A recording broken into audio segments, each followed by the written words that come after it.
And welcome back. Our guest tonight is Anthony Gucciardi. He is an independent journalist and editor of StoryLeak.com. He's going to be talking to us about Constitution-free zones. All right, thanks for joining us, Anthony. Hey, thanks a lot. All right, now tell me about these constitutional free zones, because I heard a little bit about this, but I saw the report you did. It was an excellent report, so give us some more detail on this. It's amazing to me that no one's talking about this. The DHS now says it's above the law, it's above the Constitution, and that 197 million citizens of the United States now live in a Constitution-free zone. What that means is the Fourth Amendment doesn't exist, and that anytime anyone living in these areas can be searched by the Department of Homeland Security, the same guys behind the TSA, can be searched at any time. They can take out your laptop, and they've done it. The ACLU is actually suing them over this. And they can search you within these designated zones because they claim it's the border. The border, and it's way past the border. Like I saw a graphic that you had on, and it extends, I believe, all the way up to Houston from Mexico. Yeah, we actually have a graphic provided from the ACLU, who is, again, suing them right now. And you can see the 100-mile zone absorbs Philadelphia, Los Angeles, Houston. This is just from the top of my head. Right. And, I mean, it's suffocating. Pretty much the entire state of Florida. The entire state of Florida, yeah. The entire state of Maine. A good portion of Texas, where we're at right now. I mean, Austin barely survives this massive quote-unquote border. And this goes back to the 50s and 60s, where they actually do have laws about the border because, we actually have to secure the border, which they're not doing, ironically. Right. Yet now they're saying that Florida is the border. And oceans count as a bordering nation now, under the DHS law. Wow. And then they say, by the way, so there's people like the ACLU and others, I have to give them credit because they do a lot of good work in this way, but so they answered them. By law, I think it was 120 days they had to respond by. They respond years later, and they offer this report. We're going to show you here. This report, the Border Searches of Electronic Devices report. And get this. They said, yeah, we'll independently review what's going on. We'll see if it's constitutional. We'll see if it's protecting America. They reviewed themselves. Of course, just like the Department of Justice. Obama said, you guys can review yourselves and tell me what you think about it. Exactly. So they reviewed themselves, and they said, we're acting 100% within the law, and the Constitution doesn't apply to these people because it's on the border. So now, literally, you do not have a Constitution if you are in this 100-mile border. And think about this, though. That's the Fourth Amendment. What happens when they want to say you don't have a First Amendment because you're on the border? A Second Amendment. They can declare that at any time. They're just initiating this Fourth Amendment phase, but in years, months, weeks, days, whatever, they could say the First Amendment doesn't apply, the whole Constitution doesn't apply now in these zones, and no one is talking about this. Besides, there is one piece, a Wired article on this that said it. And you guys are hosting this I believe we have that article as well. Exactly. And it's such a horrible thing because we have people on like Pastor Stephen Anderson out of Arizona, and he goes through and he encounters a lot of checkpoints, and they say, well, this is the immigration checkpoint. He's like, I'm in the United States.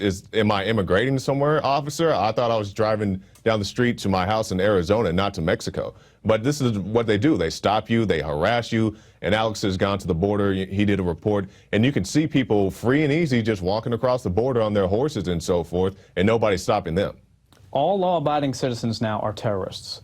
Under the regulations of the United States government and the military, we can classify 100% of the entire nation. 100% of everyone watching right now is a terrorist under these laws. I mean, if you pay with cash, if you are... Wear blue jeans. If you wear blue jeans, if you care about your privacy, you're a terrorist. So, I mean, they're already able to take away your constitutional rights. This is just a really draconian, immediate, blatant way to do it. And it's amazing that right here, right now, this is essentially an exclusive on this. No one else is talking about it. The media is not talking about it. And they know what's amazing. It just shows the depth of this because they know that if they talked about this, they would get record ratings, record views, record advertising. They would regain credibility. And Gallup polls show that about 20% or less of people actually trust the mainstream media. So they're blowing this off on an agenda. It's not because it's not real. We know it's real. We've seen the DHS reports, the Wired reports over and over again. So they're blowing it off, and we have to carry it on our shoulders. And it's sad to me that INFOWARS right now, StoryLeak, are the only ones reporting on this. And we have to carry the weight of all this on our shoulders and do the best we can to present it because the mainstream media, the worthless, urine stream media, is not covering it. And speaking of the mainstream media, you have this report on your site as well. Obama was recently on The Tonight Show with Jay Leno. And, Jay Leno says, what do you think about the surveillance state? And he's like, we don't have a surveillance state.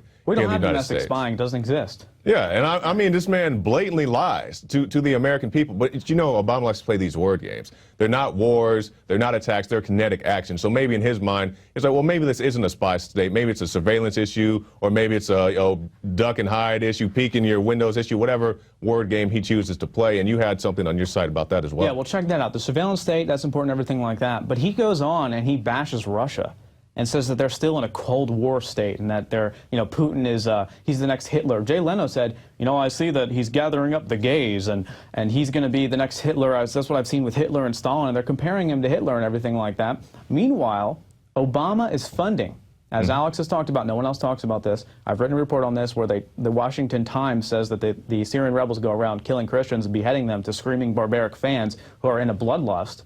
So he is funding these Syrian rebels, going around killing innocents, killing Christians, unless they convert to their mission 100% and pay a massive tax that sends them into bankruptcy over there. And then he's saying that Russia are the bad guys for going after the gay community.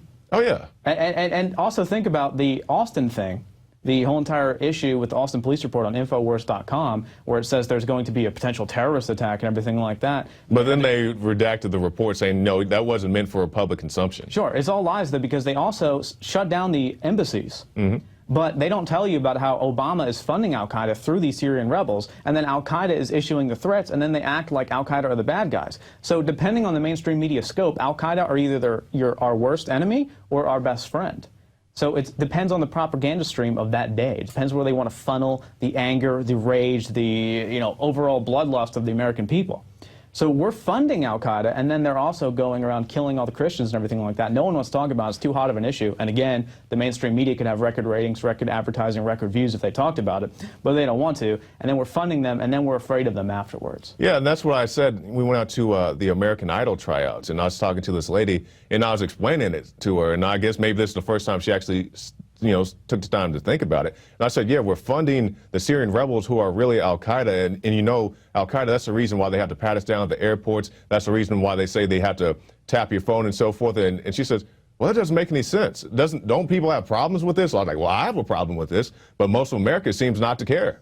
I get hundreds of emails when I release reports like this, and they say, this isn't happening. How is this possibly happening? I send them the CNN article, where it doesn't talk about how they're killing the Christians or anything. It just says, do we need to fund them more? It says Obama's pushing to fund the Syrian rebels with anti-tank weaponry, other missiles, and all the things they don't want us to have. Obama says we can't have an AK-47. Yeah. Meanwhile, he's sending rounds, guns, everything to the Syrian rebels. Anti-tank missiles that they can use on our tanks. Yeah. That al-Qaeda is getting and then going and fueling the war in Afghanistan by blowing us up. Yeah. And then also the issue, though, isn't should we fund them? Because no one even knows who the Syrian rebels are. I bet if we did a poll, like 1% of the nation would even know what we're talking about. But they don't talk about should we fund them. It's are we funding them enough? Yeah. How much is too much? Do they not have enough ammunition to use on Christians and burn down villages and so forth? Evil Assad, though. In order to get to Assad, they pretend that they have to go to these Christian villages, and there's videos online. They will slice off the little child's head, and they use 14-year-old child soldiers, too. Yeah, we've shown that video of the kid playing with the dynamite. He was running down the street with the AK. Oh, yeah. But nobody wants to talk about that. Nobody wants to talk about that because that's the real issue. And then he's busy blasting Putin over Snowden and all of that. It's all distractionary, even though the media, by the way, they were like, wow, Jay Leno was really hard-hitting with his questions. That just shows that if that's what it takes for a late-night comedian to get on and ask a real question in this country, we're pretty far gone. I read an article. It was said that Jay Leno's questions were the hardest ever hit by Obama. Good. I mean, but that's nothing. But yeah, that's his nothing. Questions are worthless, and his answers were so amazing that Jay Leno could have easily called him out on any of it. Oh, there's no domestic spying. Snowden's a traitor. Putin's horrible for giving him asylum. It's all a big joke to me. Meanwhile, he gives, well, maybe we don't use the term asylum, but we have all these people in the Justice Department in his own cabinet committing these horrible crimes, the Benghazi, Fast and Furious, and he's really not holding anybody accountable. He says, yeah, Fast and Furious, go investigate yourself. Wiretapping, go investigate yourself. You could say this. You could say that Russia is having asylum for whistleblowers like Snowden. And the United States is having asylum for CEOs of Monsanto, top Goldman Sachs executives, top banksters that are robbing the country and funding Mexican drug cartels as admitted by NBC in 2011. So, I mean, we are hosting the criminals of the world. And it's up to the international community now to harbor and help and give asylum to the actual whistleblowers exactly exposing right. what's going on. We're giving asylum to the mafia political cartel. Russia's giving asylum to those exposing the mafia political cartel. Yeah, and that's just how far our country has gone. Now, Anthony, we've come pretty much to the end of our time. I just want to talk briefly. You had an entry in the Operation Paul Revere contest called Disarmed. A great film, unfortunately didn't win, but just tell us a little bit about that. Yeah, so we actually went and we talked to top representatives. We talked to Mike Adams and a bunch of others on gun control stats. Not debate, not opinion, gun control stats, hard stats that show 900,000+ per year are saved through law-abiding citizens owning firearms. That shows that the most of the gun deaths are from gangs and in gun-free zones. That show that Chicago now has more gun murders than those who are dying overseas in Afghanistan.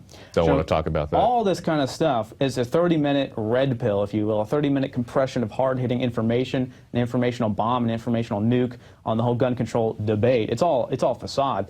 And for those who say that gun deaths are an epidemic, we run around, I ask people, how many people do you think die per year from gun deaths?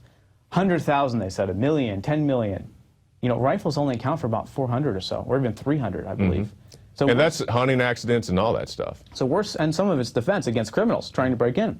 We're saving hundreds of thousands, around 900-something thousand lives per year with the Second Amendment in full force versus the, couple thousand that die from gang-related, gun-free zone area deaths. Yeah, and that's a very good point, and really enjoy the piece. Now, Anthony, unfortunately, that's the end of our time, but Anthony Gucciardi, StoryLeak.com.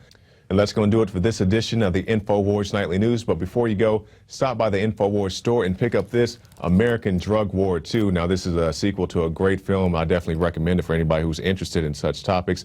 It's on sale at the InfoWars store. Now, this film is in limited supply here at the InfoWars, so be sure to pick up your copy today because once they're gone, they're gone. I'm Jakari Jackson for the InfoWars Nightly News, and we'll see you back next week.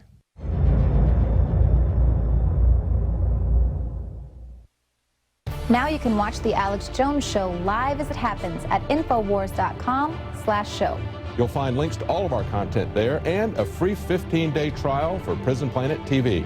More than 60 movies and documentaries all in one place at Infowars.com/show.